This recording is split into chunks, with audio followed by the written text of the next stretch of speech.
예수님께서 마태복음 10장 16절을 보면 내가 너희를 보냄이 양을 이리 가운데로 보냄과 같다라고 말씀하셨습니다.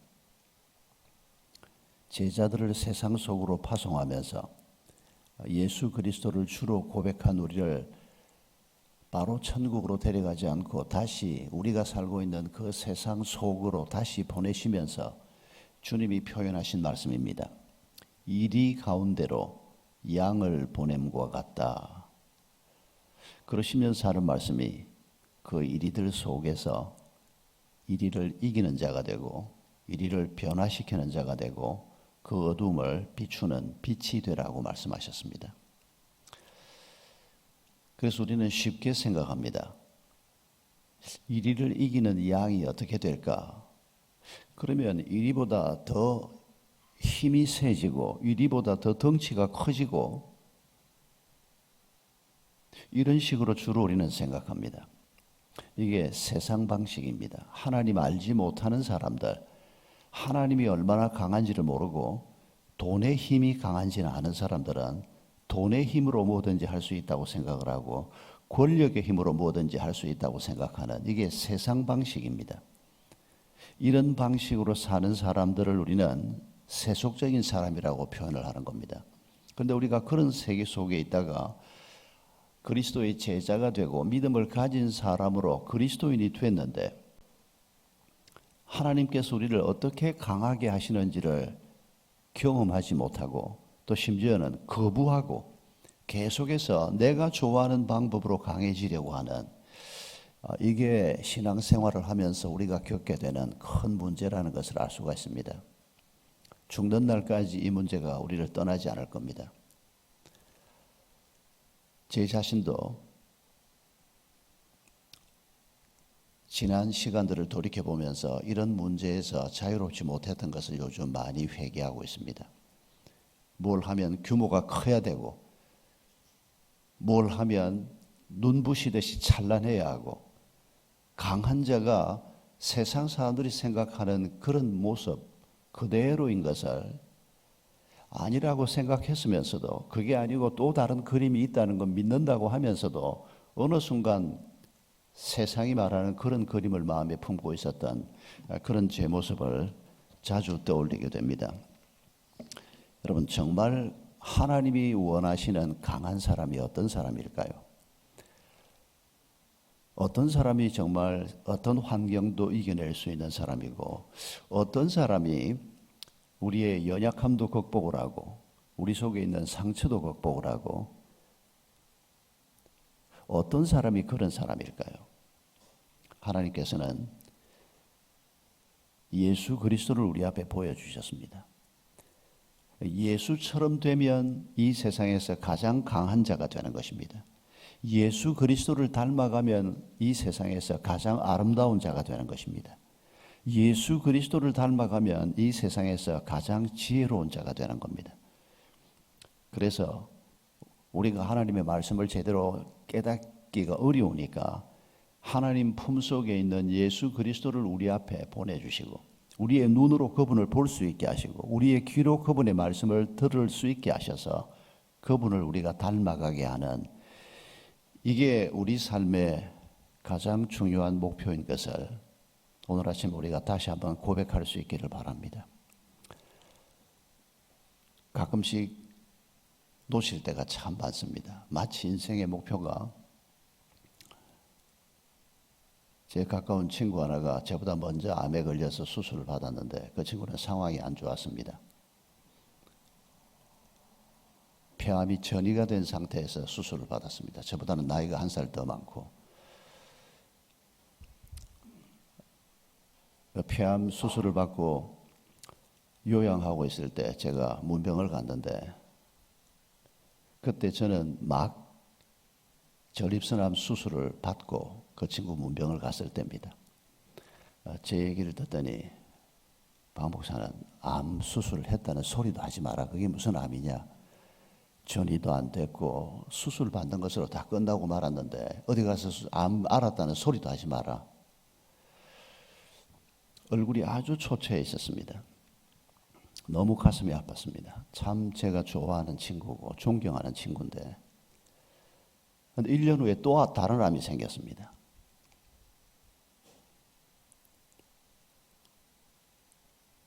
최근에 또 암이 걸렸습니다. 세 번째 암이 걸렸습니다.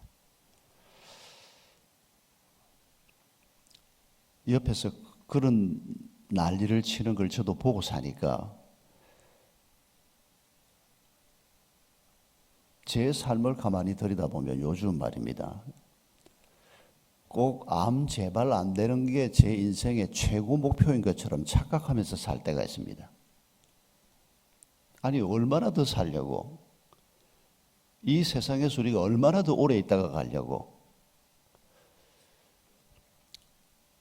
엊그제 헬리나 우엔의 거울 건너편에서라고 하는 책을 읽었습니다. 아주 작은 책인데 이 책이 굉장히 충격적이었는데, 이분이 교통사고를 당하고 난 다음에 죽을 뻔했다가 회복이 된 다음에 쓴 짧은 글입니다.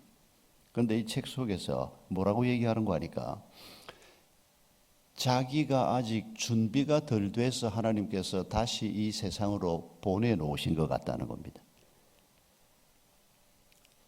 내가 좀 더 준비가 잘 됐으면 하나님이 나를 데리고 갔을 건데, 이런 얘기가 하나 있고, 또 하나는 아직도 이 세상에서 사랑하면서 섬겨야 할 사람들이 좀 더 있기 때문에 하나님이 나를 돌려보내신 것 같다. 아주 담담하게 자기의 죽음이 코앞에까지 왔던 이 얘기를 하면서, 왜 내가 이 글을 쓰는가, 하나님께서 쓰지 않고는 견디지 못하도록 마음에 글을 쓰라고 하는 부담을 주어서 이런 글을 쓴다. 여러분, 앞으로 얼마나 더 사실 것 같습니까? 얼마나 남은 것 같습니까? 제일 이 자리에 계신 젊은 분들이 혹시 한 20대가 있습니까? 한 80년 더 살 것 같습니까? 여러분, 우리의 남은 인생을 생각할 때 그 연수가 문제가 아니라 우리의 삶의 목표가 뭔가를 우리가 다시 한번 이 아침에 기억하십시다. 하나님께서는 우리가 짧게 살다 가건 길게 살다 가건 이 세상을 살면서 강한 자가 되기를 원하십니다.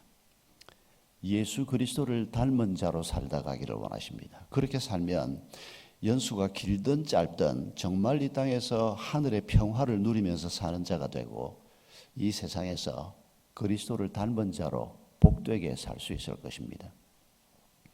하나님께서 우리를 강하게 하시는 방법이 무엇입니까? 양인 우리를 이리를 이기는 자로 만드시는 방법이 무엇입니까? 이리보다 더 몸집이 더 크게 만드는 겁니까? 이리보다 더 이빨이 날카롭게 만드는 겁니까? 이리보다 더 큰 주먹을 갖게 만드는 겁니까? 전혀 그런 방법이 아닌 것을 날마다 발견할 수 있기를 바랍니다. 만약 우리가 그런 길로 우리의 길이라고 생각하고 산다면 평생 동안 우리는 혼돈과 미망에서 깨어나지 못할 것입니다. 평안을 누리지 못할 것입니다. 하나님이 공급하시는 평안은 양이 하나님의 방법으로 이리를 이기는 자가 되는 것입니다. 그 비결을 사도 베드로가 어쩌면 그의 생애에서 마지막으로 썼을 법한 이 베드로후서라고 하는 편지 첫 부분에서 말씀하고 있습니다. 보배로운 믿음을 받은 자들에게 내가 편지한다, 이렇게 시작됩니다. 여러분, 이때 이미 교회가 박해를 받고 순교자가 속출하기 시작하고, 이 편지를 썼던 베드로 자신도 얼마 후에 로마에서 순교를 당합니다. 양이 이리를 이기지 못하고 비참하게 십자가에 거꾸로 달려서 죽으신 겁니까? 아닙니다. 그건 역사를 잘못 보는 것입니다. 예수님이 십자가에 달려 죽으셨다고 로마를 이기지 못하고 악한 자들을 이기지 못하고 희생되신 겁니까? 아닙니다. 그건 겉으로만 역사를 보는 것입니다. 여러분, 우리 주님께서 누누이 가르치고 있는, 성경을 열면 우리가 도저히 피할 수 없는 엄청난 양의 말씀을 바로 이렇게 하나님의 방법을 우리에게 가르치고 있는데도, 우리는 그 수많은 말씀 속에서 우리가 듣고 싶은 말, 우리가 얻고 싶은 말, 내가 좋아하는 말만 찾아내려고 하는 그래서 우리의 믿음이 제자리 걸음이고 우리가 잘하지 않는 면이 참 많이 있습니다. 우리가 예수를 주로 고백하는 믿음을 갖는 것은 참 보배로운 일입니다. 여러분 어쩌다가 믿게 됐습니까? 참 그걸 생각하면 여러분은 어떤지 모르지만 저는 예수 믿는 사람 단 하나도 없는 집안에서 초등학교 3학년 때 그냥 동네에 있는 교회를 따라갔습니다. 우리 교회 앞에 있는 우리 집 앞에 있는 그 교회가 우리 동네 전체에서 최초의 교회입니다. 지금 역사가 120년 가까이 된 교회입니다. 어떻게 그런 교회가 우리 집 앞에 있었는지 모르겠습니다. 그리고 그 교회를 예수 믿는 사람 하나 없는 집안에서 고등학생이던 형님이 누가 전도를 해가지고 형님이 교회 가고 싶은 마음이 생겼는데 혼자 교회 가기 그러니까 저를 보고 야 교회 같이 한번 가보자 이래가지고 갔다는 거 아닙니까? 누님이 있지만 여동생 데리고 교회 가기는 형님도 좀 그랬지 않겠습니까? 형님이 고등학생, 누님이 중학생, 제가 초등학생이었는데 그렇게 해서 교회 발을 들여놓았는데 형님은 중간에 대학 간다고 서울에 와서 교회를 그만두고 뭐 또 다시 교회를 갔다가 형님은 그러시면서 지금도 고향에서 그래도 신앙생활을 하고 있고 저는 초등학교 3학년 때 교회에 발을 들여놓은 이후로 지금까지 발을 못 빼고 이러고 있습니다. 그게 여기에까지 이어질 줄 어떻게 알았겠습니까? 그렇게 시작한 그 일이 하나님이라고 하는 분을 제대로 믿게 되고 깨닫게 되고 성령을 체험하게 되고 그분이 목사의 길로 저를 인도를 하고 어떻게 이런 길을 걷게 될 것이라고 상상이나 했겠습니까? 중간에 중학생, 고등학생 시절에 아버지가 파산을 하고 뭐 집안이 완전히 무너져 있을 때 교회 말고는 희망이 없었습니다. 그냥 교회 가서 앉아 있으면 마음이 편안했습니다. 목사님들이 그때 뭐 번영신학 설교를 하는 것도 아니고 오히려 추상같이 죄를 지적하는 그런 설교를 주로 하실 때인데도 교회 가서 앉아 있으면 왠지 마음이 편안하고 기대가 되고 여기에는 뭔가 새로운 게 있을 것 같은 이런 기대감이 늘 있었습니다. 그런데도 하나님이 계시다는 건 믿겨지지 않았습니다. 적어도 고등학교 1학년 가을 한 10월쯤까지 매주일 교회를 가고 토요일 저녁마다 강의를 들고 가고 했는데도 믿어지지 않았습니다. 그러다가 어느 날 그게 믿어지기 시작하는데 저는 그런 일이 있을 줄 몰랐습니다. 언제 내가 이 교회를 다니는 일이 끝이 날 것인가? 대학을 갈 때쯤 끝이 날까? 그런 정도 생각밖에 없었는데 여러분은 어쩌다가 믿고 이렇게 이 새벽에 여기까지 와서 앉아 있습니까? 이렇게 참 기가 막힌 일입니다. 우리 인생에서 이보다 더 큰 기적이 있을 수 있습니까? 눈에 보이지도 않는 그분이 있다고 믿고 눈에 보이지도 않는 그분이 우리하고 비슷하게 생긴 사람이신 예수 그리스도를 이 땅에 보내셨다고 생각을 하고 그분이 불과 3년 짧은 사역을 하시다가 가셨는데 그분이 우리 인생의 샘플이라는 걸 우리가 받아들이게 되고 그분을 닮는 것이 인생의 목표라는 것을 마음속에 이렇게 새기게 되는 이런 일이야말로 기적 중에 기적이라고 말하지 않을 수가 없습니다. 여러분 이걸 하나님이 우리에게 선물로 주신 믿음이라고 얘기합니다. 그리고 베드로는 지금 보배로운 믿음을 받은 여러분들에게 내가 편지를 합니다. 여러분 이건 정말 우리가 값없이 받았지만은 하나님은 엄청난 값을 치르신 보배로운 믿음입니다. 그런데 중요한 것은 우리가 예수를 주로 고백하는 이 믿음 보배롭지만은 이 믿음 가지고 있다고 해서 이 험난한 세상을 그리스도인으로 잘 살 수 있는 건 아니라는 것입니다. 그래서 베드로께서 지금 말씀하시기를 이 보배로운 믿음을 가지고 있는 너희들에게 5, 6, 7절을 보면 7가지를 공급하겠다라고 하는 하나님의 약속을 전하고 있습니다. 여기가 핵심입니다. 우리가 예수를 주로 고백하는 이런 순수한 믿음, 보배로운 믿음, 복음적인 믿음을 가지고 있다고 하더라도 이 믿음만 가지고는 하나님의 자녀된 신분은 있고 하나님의 백성으로 구원받은 것은 분명하다고 하더라도 우리 삶의 평안을 누리기가 어렵고 어떤 환경에서도 쉽게 넘어지고 조그마한 바람만 불어도 그냥 상처를 받게 되고 내 마음이 진정이 되지 않고 작은 일에도 그냥 나도 모르게 그냥 분노가 터져나오기도 하고. 하나님은 우리가 그런 자로 살기를 원치 않습니다. 그래서 우리의 그 보배로운 믿음 위에 하나님께서 7가지를 더해 주시겠다는 것입니다. 감사한 것은 너희가 이 7가지를 온 세상을 다니면서 한번 찾아봐라 그렇게 말씀하지 않고 하나님께서 7가지를 우리에게 주시겠다고 약속하셨습니다. 오늘 짧은 시간이지만은 이 7가지가 무엇이며 이 7가지를 어떻게 얻을 수 있는가 이걸 간략하게 한번 설명을 해보겠습니다. 5절을 보면 첫 번째가 너희 믿음에 덕을 공급하라, 보충하라, 더하라 라고 하는 말입니다. 우리말로 덕이라는 말을 우리가 들으면 떠오르는 생각이 있습니다. 그런데 지금 떠오르는 그 생각은 버려야 합니다. 이 단어가 의미하는 것은 우리 한국말이 의미하는 덕과는 거리가 멀기 때문입니다.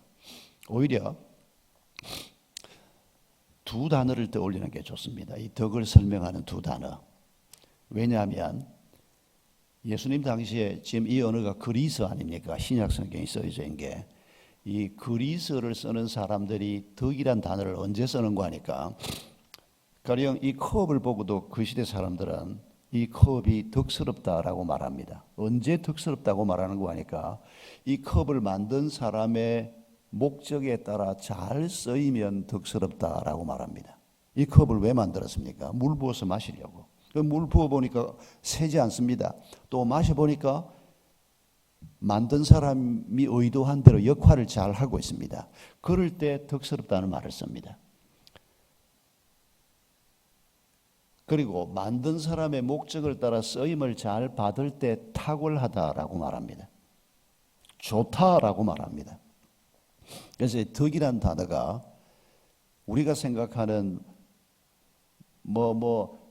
부처님 가운데 토막 같다 이런 식의 표현은 그만두고 덕을 공급하라 그럴 때 우리가 우리의 삶의 목적을 제대로 알고 있는가, 그리고 그 목적을 제대로 알고 그 길을 갈 때 얻을 수 있는 탁월함, 뛰어남을 우리가 누리고 있는가, 이런 표현과 직결되는 표현입니다.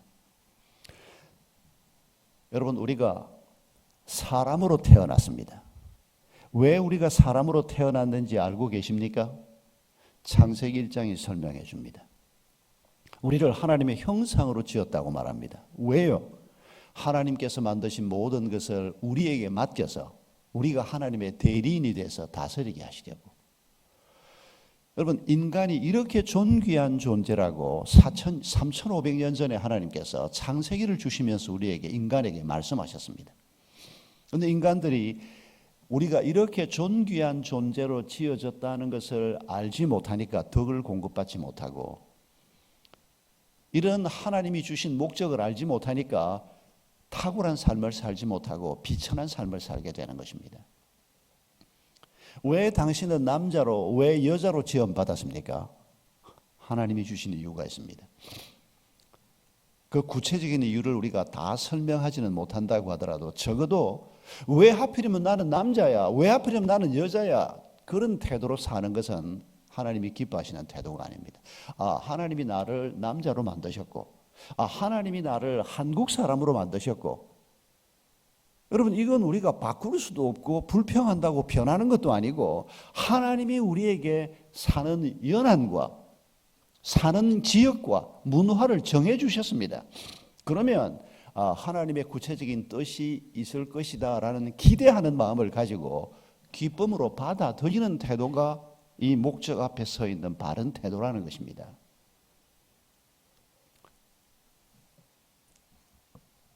제가 87년도에 교회에서 첫 안식년을 주면서 그냥 1년 반 주신 게 아니고 손봉 장로님을 비롯해서 장로님들이 젊을 때 공부를 해야 된다고 석사학위를 하나 하고 오라는 거 아니었습니까?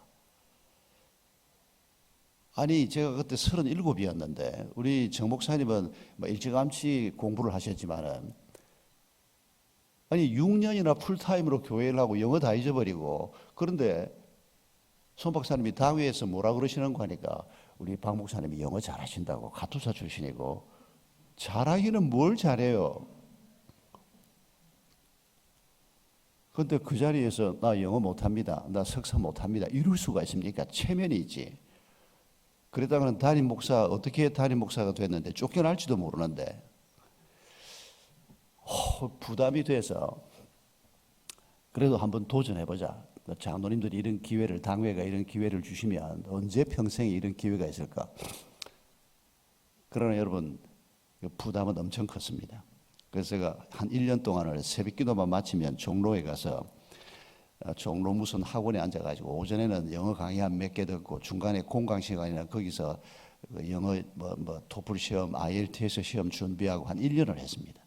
36살 때, 26살 때도 뭐 될까 말까인데 겨우겨우 통과해서 영국을 갔지 않습니까? 그것도 미국 가려고 그랬더니 또 손 박사님이 또 아이고 목사님 미국은 갔다 오는 사람 많은데 영국은 뭐 갔다 오는 사람이 별로 없는데 영국이 안 낫겠냐고. 그리고 풀러 신학교 어드미션도 받고 런던 바이블 칼리지 어드미션도 받았는데 마지막에까지 한번 설득을 해보기로 했는데 결국 설득을 못하고 제가 영국으로 갔습니다. 손 박사님이 유럽에서 공부한 분이니까 영국에 가면 배울 게 더 많다는 뜻인지 아니면 혹은 뭐 미국은 자주 갈 기회가 있으니까 뭐 영국을 가라는 건지 일단 어른 말대로 한번 해보자. 2년 동안 죽는 줄 알았습니다. 바보가 그런 바보가 없는 겁니다. 뭐 강의 시간에 들어가면 나는 그 정도만 영어하고 가면 바로 다 드러낼 수 있을 줄 알았습니다. 뭐 그냥 뭐 써질 줄 알았습니다. 앉으면 그냥 쓰는 줄 알았습니다. 뭐 말을 알아들을 수가 있습니까? 정말 죽을 판이었습니다. 그때 자주 들었던 생각이 아유, 하나님 이렇게 공부를 시킬 판이었으면 처음부터 그냥 영어하는 나라에서 태어나게 하든지. 근데 그 소용없는 생각입니다. 나는 어차피 한국말 하는 사람이고 하나님이 그렇게 쓰기 위해서 잠깐 여기 보낸 것뿐이고 살면서 우리가 환경 앞에서 우리의 마음이 흔들릴 때 얼마나 쉽게 우리가 그 생각에 빠지는지 모릅니다. 그리고는 불평하는 사람이 되고 심지어는 환경을 불평하는 정도가 아니고 하나님을 향해서 불평하는 자가 되는 여기에까지 가면 참 회복이 어려울 정도로 우리 속에 상처가 생기는 겁니다. 여러분은 뭘 가지고 지금 불평하고 있습니까? 지난날 불평한 건 또 뭡니까? 빨리 그 자리에서 빠져나와야 합니다. 불평해서 소용없는 일들은 다 거두어 드리고 하나님께 물으셔야 합니다. 하나님 왜 이 일이 내게 생겼습니까? 어제 어떤 분이 저한테 카톡을 하나 보내왔는데 바이든이 경험한 장면 그러고 두 장면을 보내왔습니다. 만화 딱 두 장면이었습니다. 바이든이 자기 아내와 아이가 교통사고로 죽었을 때 Why me? 하고 외치는 장면이 첫 그림이었고 두 번째 그림은 위에서 무슨 소리가 들리는 하니까 Why not? 하는 장면이었습니다. 제가 그 남의 얘기인데도 불구하고 그 두 장면을 보는데 가슴이 섬찟했습니다.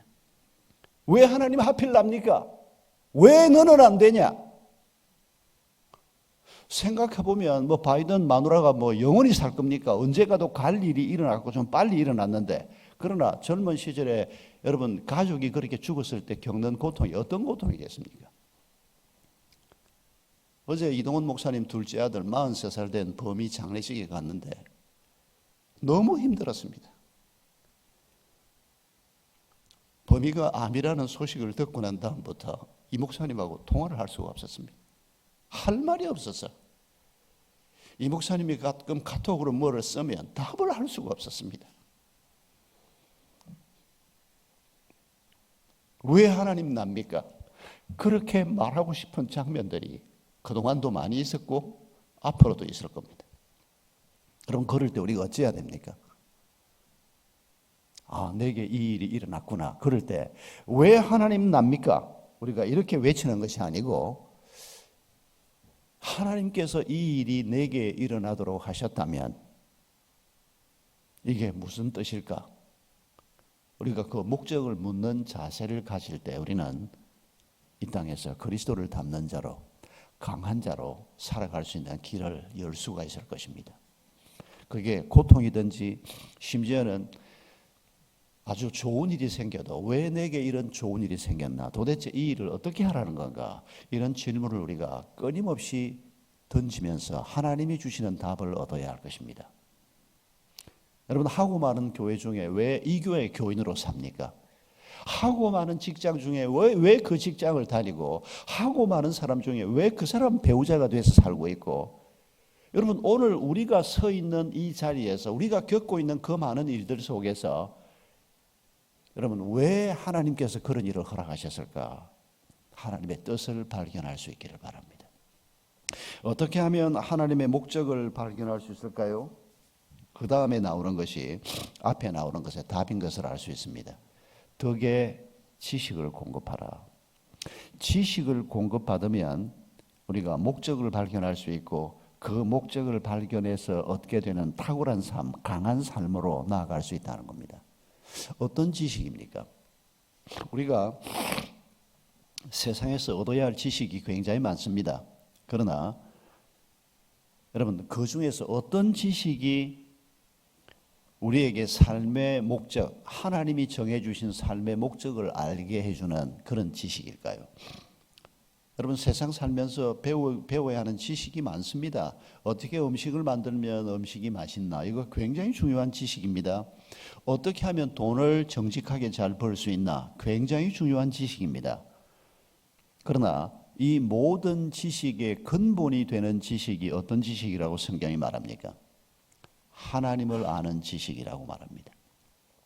이 근본이란 말은 하나님을 아는 지식이 있으면 나머지 모든 지식이 빛이 납니다.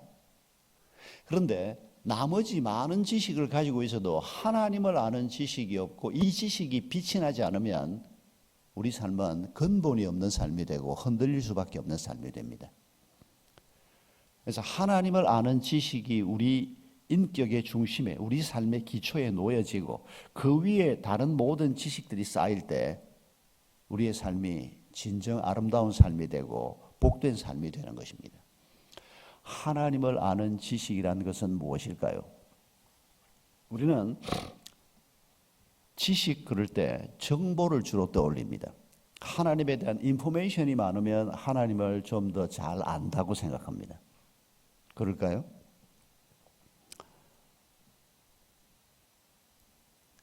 그렇지 않습니다.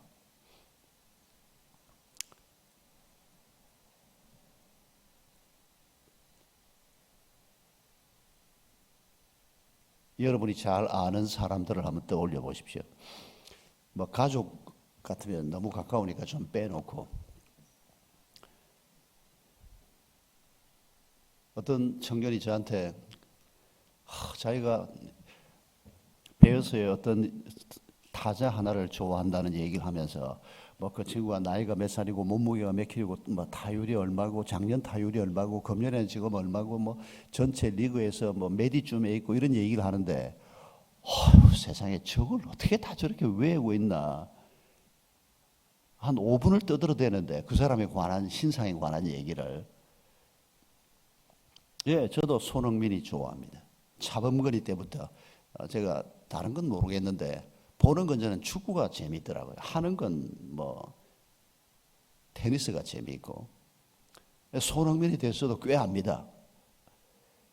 그런데 손흥민에 대해서 꽤 많은 지식을 갖고 있다고 해도 그 흥민이하고 친하냐? 그럼 제가 뭐라고 답을 해야 되겠습니까? 친하기는 뭘 친해요. 얼굴 한번 마주 본 적도 없고 밥 한 번 같이 먹어본 적도 없는데. 여러분, 우리가 하나님을 안다고 할 때 내가 하나님에 대한 정보를 많이 가지고 있다. 그러면 목사들이, 교역자들이 훨씬 유리합니다. 다른 직업 안 갖고 이 사역을 하다 보니까 매일 성경 읽고 매일 책 읽고 앉아 있고 설교 준비하고 정보의 양에 비하면 교역자들이 유리합니다. 그러나 정보의 양과 상관없이 하나님과 친하냐? 정말 목사, 장로, 권사들이 하나님하고 더 친할까요? 그렇게 되기를 바랍니다. 중직자들이 그렇게 되기를 바랍니다. 그러나 그렇지 않은 경우도 얼마든지 있을 수 있습니다. 제가 옛날 기억이 또 하나 떠오릅니다. 바로 요 안쪽 골목 안 사택에 살 때입니다. 요 안에 3층 빌라였습니다. 3층이 우리 집이었고 이 두 집 양쪽으로 6집이 같이 사는 빌라 사택이 바로 여기였는데, 그때 우리 막내가 한 2살, 3살쯤 됐을 겁니다. 우리 앞집에도 제 나이 또래 다른 교회 집사님 아주 친하게 지냈습니다. 제주도 분이었는데 그 집도 아이들이 우리 집하고 비슷하고 집사람하고 또 같은 학교 선후배 사이고 부인이 그 남편도 사람이 참 좋았습니다. 그래서 자주 식사도 같이 하고 그랬는데 제가 어느 날 저녁에 집에 들어갔는데 집에 문을 열고 딱 들어갔는데 식구들이 다 나와서 딱 이렇게 서 있는 겁니다. 애 셋하고 집사람하고. 그런 적이 없었거든요. 제가 온다고 그렇게 열렬하게 환영을 뭐 하지 않는데 문을 열고 들어갔는데 뭐라고 얘기하는 거니까 아빠 맞네 이러는 겁니다. 뭐야 이거? 그랬더니 밑에서 발자국 소리가 들렸다는 겁니다. 그러니까 그때 만 한 2살, 3살쯤 됐을 거 한데 우리 막내 아들이 발자국 소리를 듣고 아빠다 이러더라는 겁니다. 그러니까 누나들이 야 너 발자국 소리만 듣고 어떻게 아빠인지 알아? 우리 식구들이 다 있고 나만 집에 없지만은 앞집 식구도 있는데 우리 아이가 아빠 맞아 이러더라는 겁니다. 그러니까 저녁 준비하던 아내도 궁금해진 겁니다. 그래서 네 식구가 다 문 앞에 와서 진짜 아빠인지 아닌지 기다리고 있는 겁니다. 우리 아들은 물론 기억도 안 나죠. 제 아내도 그 사건이 기억도 안 난다 그럽니다. 저는 잊을 수가 없습니다. 도대체 그 만 한 2돌 조금 넘은 애가 어떻게 아빠 발자국 소리를 어떻게 알았는지. 여러분 걔가 한 달 저 안 보면 아빠 잊어버리던 애입니다. 어릴 때. 아이들이 종종 그러지 않습니까? 아기 때는 아빠 오래 안 보면 잊어버립니다. 그러나 여러분 아이들이 우리가 다 경험하는 것이지만은 아빠가 목사인지 아빠가 뭐 짜장면을 좋아하는지 아빠가 무슨 책을 읽는지 이런 거 몰라도 어릴 때 아빠가 내 편이다. 아빠가 나하고 친하다. 이건 확실하게 아는 애들이 바로 우리 애기들 아닙니까? 여러분 하나님께서 네가 나를 좀 잘 알았으면 좋겠다라고 말할 때 하나님이 원하는 관계가 뭘까를 생각해 보자는 겁니다. 하나님에 대한 정보는 많이 있는데 하나님하고 별로 친하지 않는 대면대면한 이런 관계를 가지고는 우리가 하나님을 안다고 말할 수가 없다는 것입니다. 하나님에 대한 정보가 많지 않아도 교회 출석한 지가 몇 달 되지 않아도 어린 아이들이 엄마 아빠하고 친한 것처럼 하나님이 정말 나를 사랑하시는구나. 정말 하나님께서 그 아들 예수의 생명까지도 나를 위해서 내주신 분이 맞구나. 여러분 이런 하나님과의 친함 이게 하나님을 아는 진정한 지식이라는 것을 기억하십시다.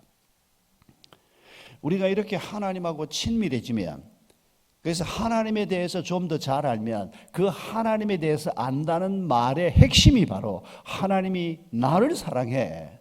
하나님이 내 편이야. 어떤 경우에도 하나님은 나를 버리지 않고 나를 아들이라고 딸이라고 하시는 분이야. 그분이 내 머리시고 나는 그분의 몸인 교회야. 여러분 이런 하나님과의 친밀함을 우리가 가지고 있으면 우리 삶에서 벌어지는 어떤 문제에 대해서도 우리가 답을 발견할 수 있습니다. 충분한 답은 내가 원하는 답은 아닐지 모르겠습니다. 그러나 우리가 인생을 살아가는 데 필요한 답을 하나님께서는 우리에게 말씀해 주실 겁니다. 어떻게 하면 이 지식을 공급받을 수 있을까요? 6절에 이 지식의 절제를 공급하라고 얘기합니다. 여러분 하나님하고 친해지기 위해서 어떻게 해야 합니까? 하나님하고 시간을 많이 보내야 합니다. 하나님은 사람과는 다른 영으로 존재하시는 분입니다. 사람끼리 친해지려고 그러면 어떻게 해야 되는지 아시죠? 자주 만나서 같이 밥도 먹고 뭐 이런 거 저런 거 많이 하고 시간을 많이 보내고 마음을 많이 나누면 친해집니다. 하나님도 비슷합니다. 하나님하고 만나는 방법이 있습니다. 말씀과 예배와 묵상과 하나님이 기뻐하시는 일들을 우리가 순종하면서 행할 때 하나님하고 친밀해집니다.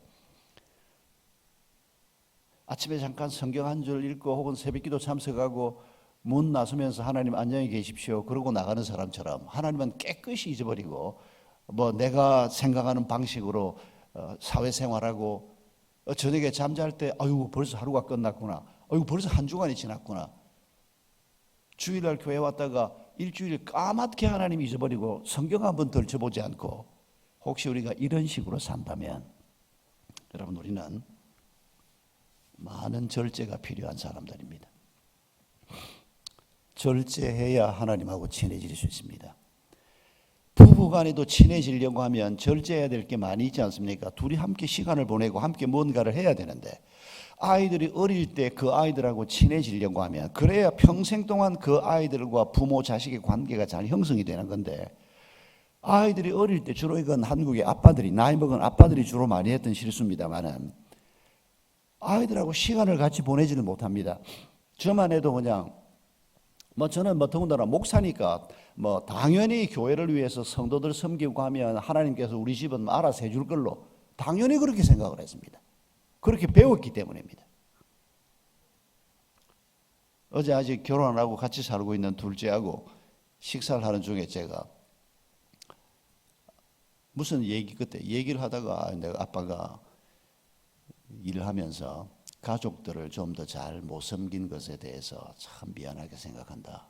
그랬더니 우리 둘째가 고맙게도 뭐라고 얘기하는 거니까, 그 둘째가 어릴 때 저를 보고 아빠는 도대체 뭘 하고 다니길래 가정예배에 참석을 하느냐고 그랬던 애가 지금 결혼을 하고 같이 살고 있는 둘째입니다. 그 둘째가 하는 말이, 그래도 아빠는 자주 아빠 삶의 우선순위가 가족이라고 자주 말해 주었다고. 고맙게도 그렇게 얘기를 하더라고요. 많이 위로가 됐습니다. 정말 가족에 대한 죄책감이 많이 있습니다.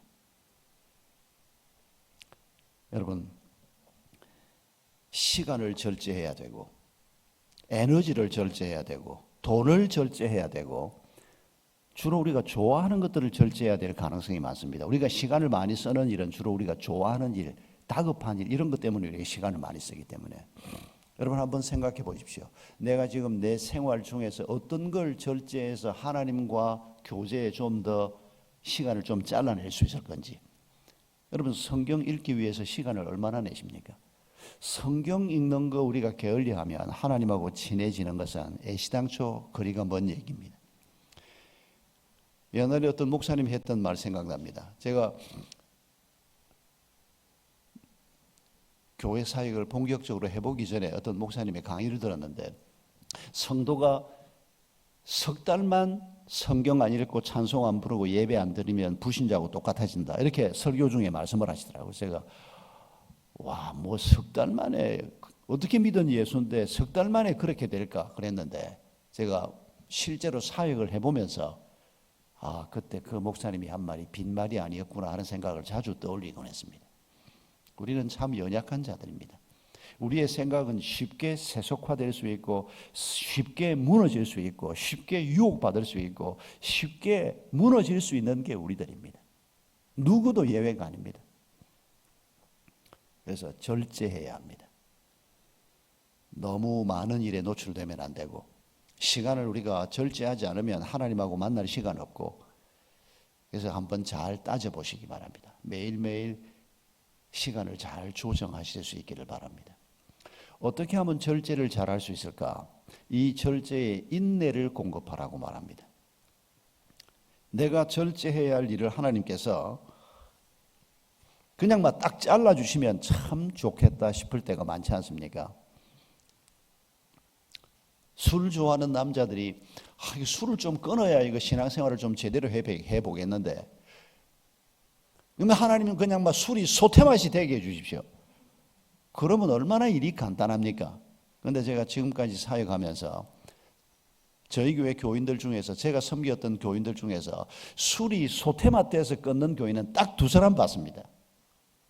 그 외에 수많은 남자들이 여전히 술이 꿀맛이고 여전히 술이 그렇게 근사한데, 그럼에도 불구하고 술을 끊어야 되겠다 혹은 내려놔야 되겠다라고 생각하는 씨름을 하나님께서 하게 하시는 걸 제가 보았습니다.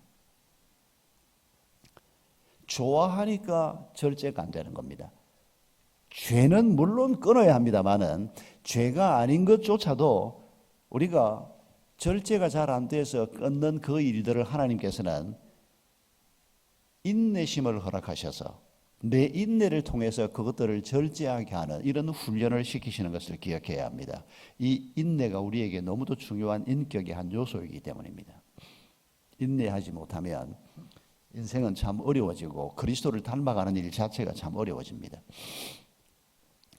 그래서 하나님께서는 많은 경우에 우리가 좀 인내하면서 우리 자신을 버텨낼 수 있는 이 훈련의 장에다가 집어넣는 경우를 참 많이 봅니다. 그럴 때 우리는 힘들다고 고함을 질러대지만 하나님께서는 야, 조금만 더 견뎌, 조금만 더 견뎌.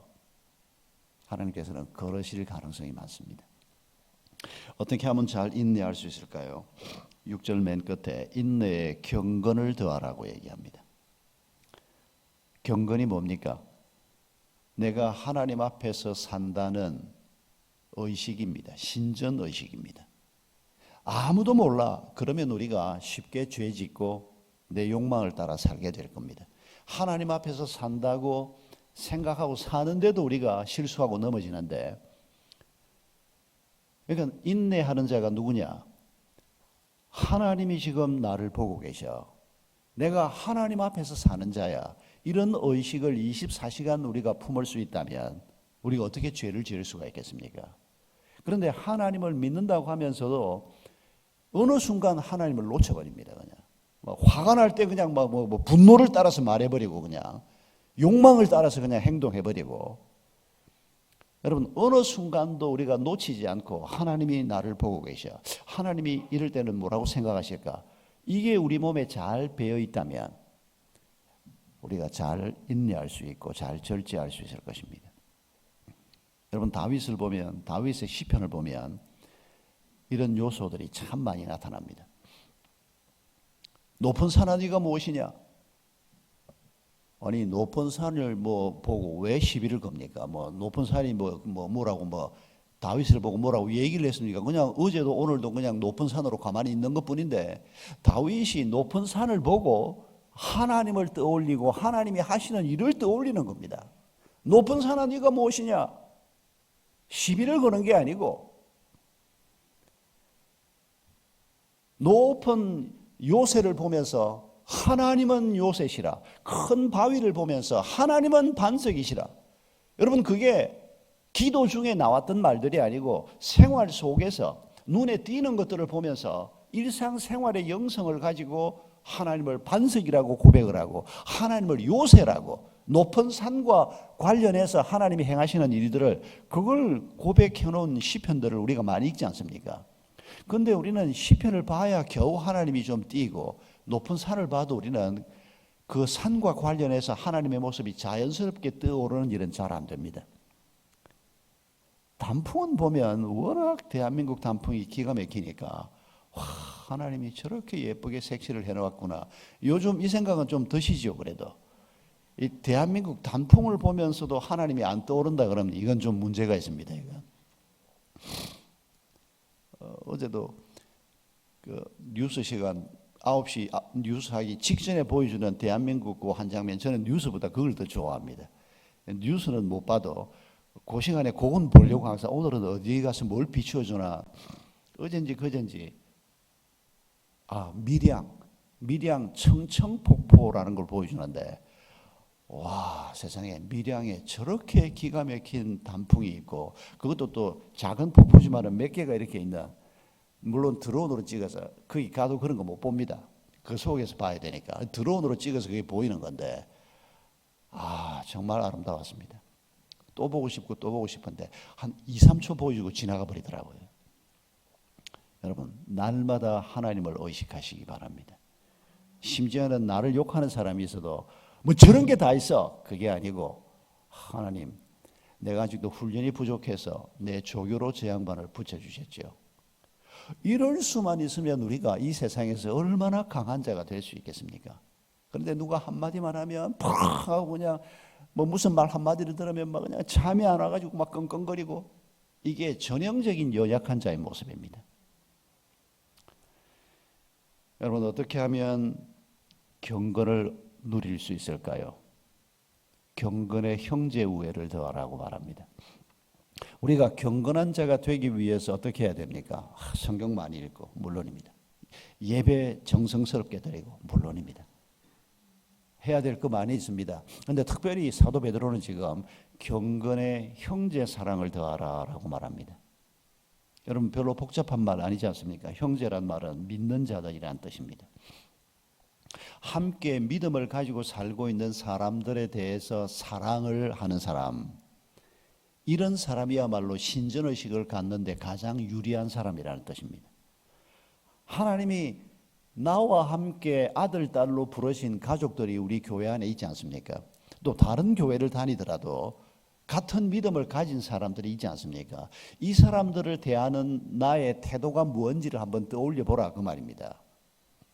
우리 교회는 그냥 우리 교회 그러는데 문 밖에만 나가면 다른 교회 교인들은 적을 대하듯이 대하고 무슨 저런 교회가 다 있냐, 우리 교회보다 좀 크면 그냥 막 욕을 해주고 싶고, 그냥 이상하게 우리가 이런 태도를 갖게 될 때, 목사도 예외가 아닙니다. 아닙니다, 여러분. 예수 그리스도의 피로 값주고 사신 믿음의 사람들이 대한민국 안에 많이 있습니다. 해외도 많이 있습니다. 여러분, 이 사람들을 사랑하는 것을 통해서 하나님의 사랑을 배울 수 있기를 바랍니다. 사람 사랑을 통해서 하나님의 사랑이 표현될 수 있기를 바랍니다. 이게 안 되면서 내가 하나님을 사랑한다? 천만의 말씀입니다. 그리고 마지막으로 언급되는 것이 형제 외에 사랑을 더하라, 아가페라고 하는 단어입니다. 여러분, 이 아가페라고 하는 단어를 아시죠? 예수님 오시기 한 250년 전에 히브리어로 기록된 구약 성경을 처음으로 그 당시에 세계어가 되어 있던 그리스로 번역하는 작업이 있었습니다.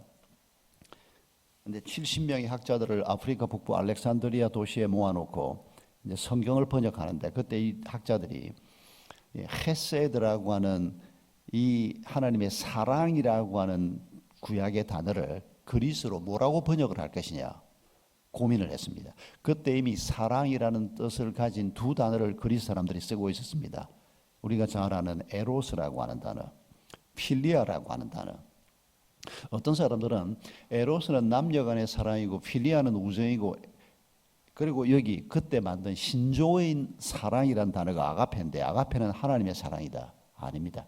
이 미국에서 어떤 분이 책을 냈는데 한국어에도 번역이 돼서 꽤 많이 팔린 책인데, 이 성경에 나오는 사랑을 이렇게 분류를 해놓았는데 전혀 그렇지 않습니다.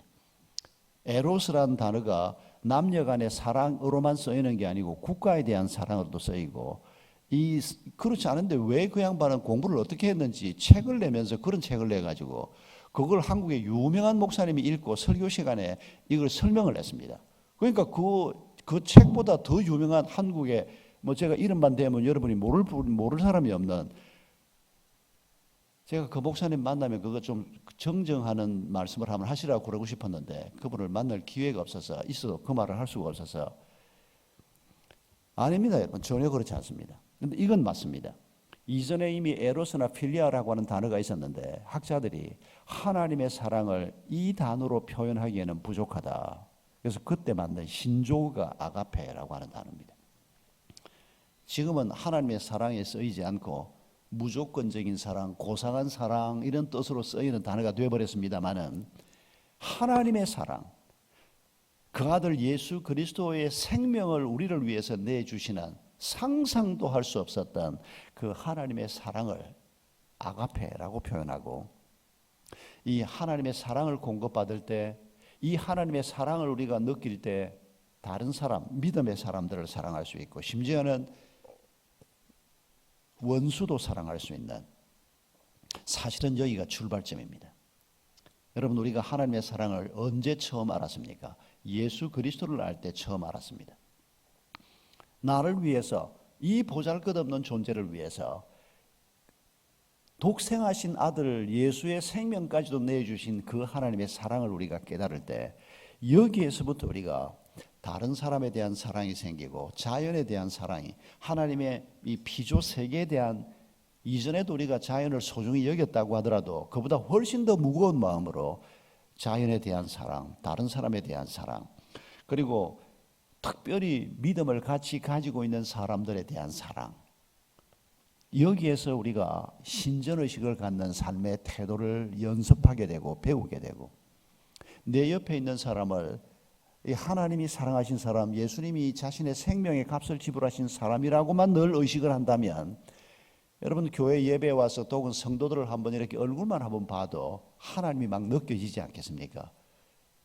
그런데 우리가 그런 마음 없이 옆에 있는 같은 믿음을 가진 사람 속에 있는 예수를 보지도 못하고 그저 막 불평 대상으로 원망 대상으로 아유 저런 건 막 우리 교회 안 나왔으면 좋겠다 그냥 저런 게 우리 여전도에 들어와 가지고 그냥 그런 사람 있을 수 있습니다. 그런 사람조차도 우리가 또 연약한 사람들을 우리가 품어야 하는데 그러나 이런 분위기가 교회 안에 깔려 있고 내 속에 이런 게 있으면 하나님이 느껴질 수가 없는 겁니다.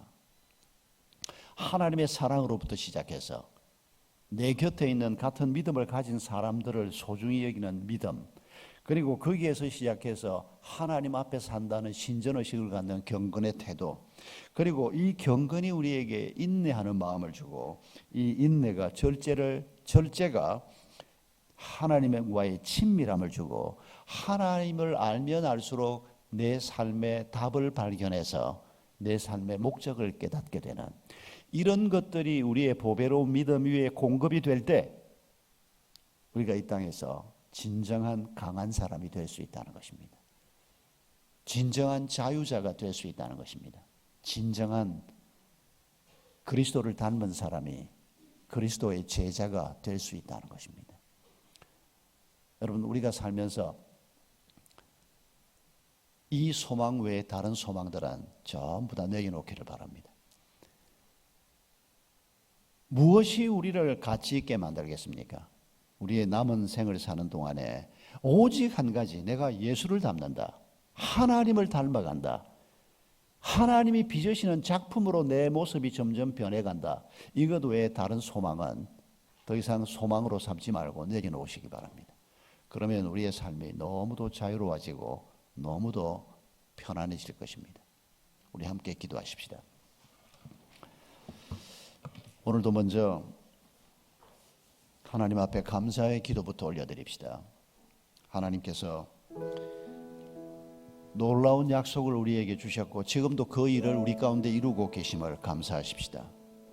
그리고 회개하십시다. 하나님께서는 이런 일을 이루어 가시는데 나는 눈이 어두워서 또 사는데 바빠서 하나님이 행하시는 일을 놓치고 있었던 것을 회개하십시다. 그리고 간구하십시다. 하나님 도와주십시오. 하나님 붙들어 주십시오. 주의 성령께서 나를 도우셔서 이리보다 더 강한 자가 아니라 이리보다 더 큰 자가 아니라 이리보다 더 센 자가 아니라 이리보다 약해 보여도 하나님의 방법으로 강한 양이 되는 하나님 저희를 그런 믿음의 길로 가도록 도와주소서. 우리 함께 기도하겠습니다.